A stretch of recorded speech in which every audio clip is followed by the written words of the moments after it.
নাহিদ বলে একটা ছেলে এখানে বাড়ি মারে, এই যে না এখানে বাড়ি মারে নাহিদ বলে জিআই পাইপ দিয়ে বাড়ি মারার পরে পড়ে যায়। আমার মায়ের বুকের উপরে পা দিয়ে আমার মা বাপের শেষ স্মৃতি চুরিটা খুলে নিয়েছে। আমরা বলছেন দিও না বাপ, নিও না তুমি, তাও নিয়েছে। আমার পকে আমি কোম্পানি চাকরি করতাম, 1,15,000 টাকা আমার আয়রন সেফ থেকে নিয়ে গিয়েছে। বাড়ির সমস্ত কিছু ভেঙে দিয়েছে। আমার ছোট দুটো মেয়ে ছিল, এখন তো 17 সাল বাচ্চা, তাদের লাঠি পেরেছে এবং তারা আগুন ধরাতে যাচ্ছিল আমার বাসায়, কিন্তু এলাকার কয়েকজন নিষেধ করাতে তারা ধরায়নি। মেন হচ্ছে প্রফেসর মান্নান, উনি বলেছে আমাকে মেরে ফেলতে হবে, মারার এবং আমার বাড়ি ঘর ভাঙার।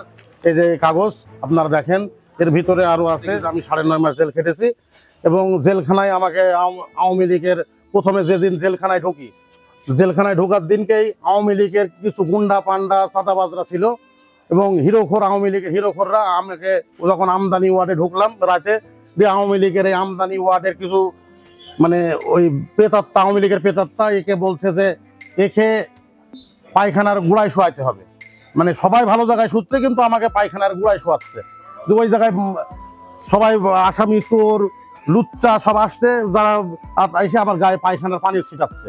এইরকম আমাকে জেলখানায় আমাকে ঠিক মতো শুতে দেয়নি, ঠিক মতো খাবার দিত না এই আওয়ামী লীগের প্রেতাত্মারা।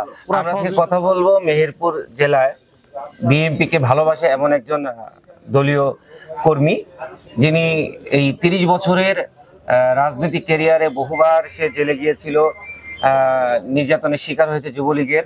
আমরা কথা বলবো ইমন বিশ্বাসের সাথে। আমরা আজকে জানবো যে এই 15 বছর বা তার 30 বছরের রাজনৈতিক ক্যারিয়ারের বিষয়গুলো নিয়ে। জি ইমন বিশ্বাস, আপনি কেমন আছেন? আমি আল্লাহর রহমতে ভালোই আছি। আপনার রাজনীতির বয়স আজকে কত বছর? আমার রাজনীতির বয়স প্রায় 30 বছর চলছে।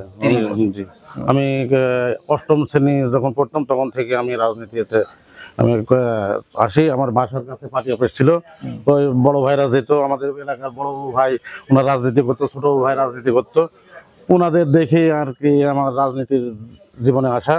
ওনারাও আওয়ামী লীগের সাথে, আওয়ামী লীগ বিএনপির যত সময় ছিল তখন কিন্তু আমাদের মেহেরপুরে বড় ভাই, ছোট ভাই, ওনাদের সাথে আওয়ামী লীগের সাথে, ওই গোলাম বাহিনীর সাথে আওয়ামী লীগের যারা পেটোয়া বাহিনী, তাদের সাথে টক্কর হতো এবং বড় ভাইয়ের ছোট ভাইরা ছিল।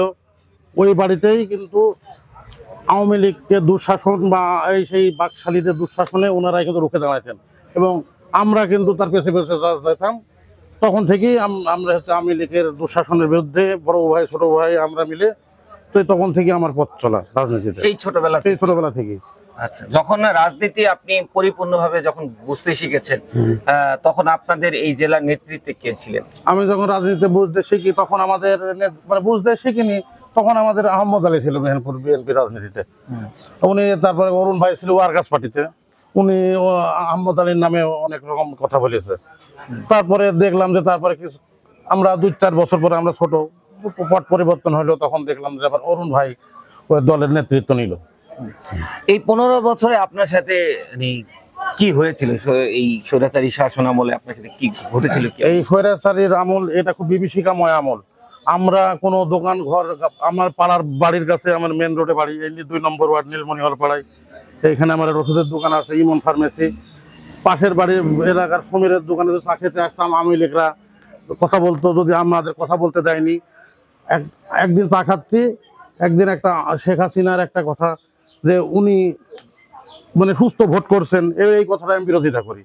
আওয়ামী লীগের একজন এই ওয়ার্ডেরই নেতা আমাকে বলে তুই যদি একটা কথা বলিস তোকে থাপ্পড় মারবো, এইখানে তোকে বসতে দেবো না, এইরকম বলতো। তারপরে আমি একটু লেখালেখি করতাম, ফেসবুকে কবিতা লিখতাম, দিয়ে আমি ফেসবুকে কবিতাতে শেখ হাসিনাকে গুমের নেত্রী বলে ফেলি, মোদিকে কষাই এবং সুচিকে ডাইনি বলে ফেলি।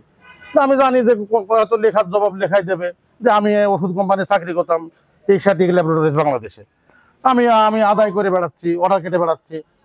হঠাৎ মানে শুনছি যে আমার বাসা ভেঙে দিয়েছে।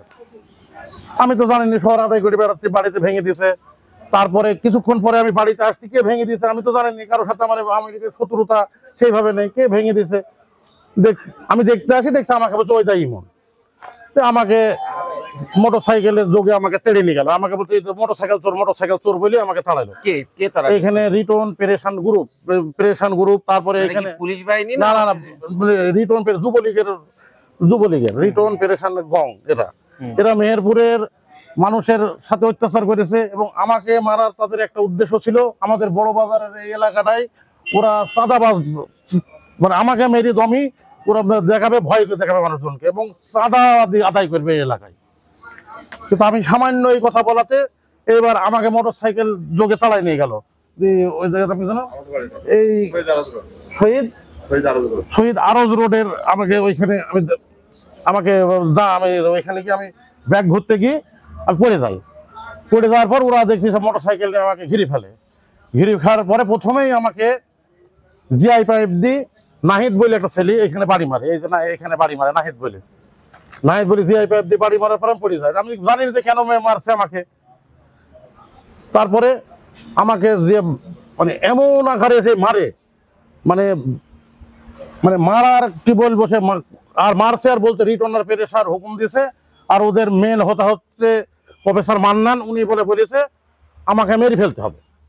আমাকে ওরা মারার পর কিছুক্ষণের ভিতরে মানে আমাকে প্রথমে নাকের উপরে যখন আমাকে হিট করে, আমার এই যে নাকের বাড়ির এখানে হিট করেছে। তারপরে আরেকজন ওই শেখপাড়ায় বাড়ি, ও একজন রিয়েল বলে একটা ছেলে এখানে মেরেছিল।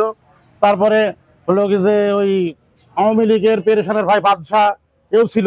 এবং যখন আমাকে মাথায় যখন এখানে আমার একটা বাড়ি মারে তখন আমি কিন্তু আর বুঝতে পারিনি, তখন আমার অজ্ঞান হয়ে যায়। অজ্ঞান হয়ে যাওয়ার পরে আমাকে এমন আকারে এসে জিআই পাইপ দিয়ে আমাকে মারে, দিয়ে ওইখানে আমাকে বলে যে যে শুনতে পাই, তখন তো আমি সেন্সলেস টাইপের, তখন শুনতে পাই যে রিটন আর পেরেশান বলেছে যে আমাকে মেরে ফেলতে, আমি শেখ হাসিনাকে গুমের নেত্রী বলেছে বলে।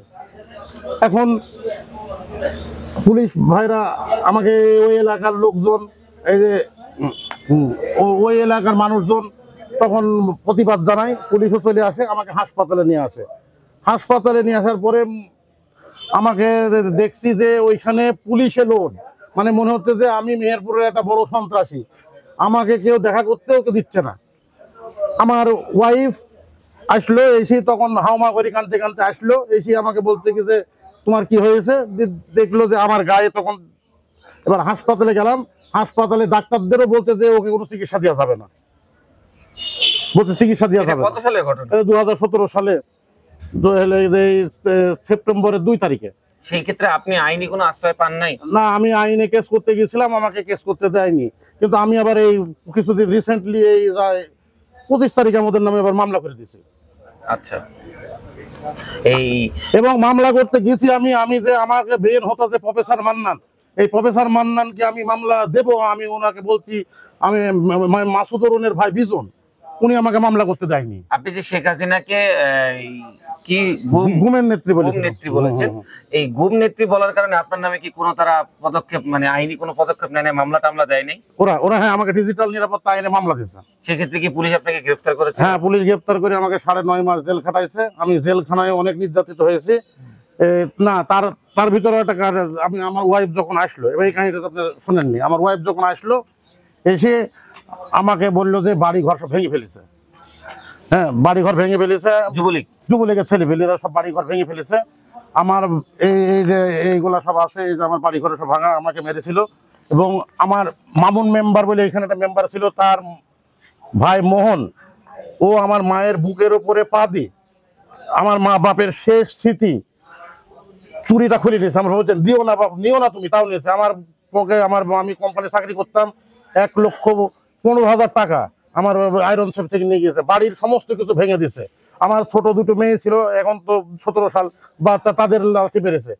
এবং তারা আগুন ধরাতে যাচ্ছিল আমার বাসায়, কিন্তু এলাকার কয়েকজন নিষেধ করাতে তারা ধরায়নি। এবং হাসপাতালে লিজন বলে এক আওয়ামী লীগের, সে হচ্ছে কি যেন পদ জানলাম, লিজন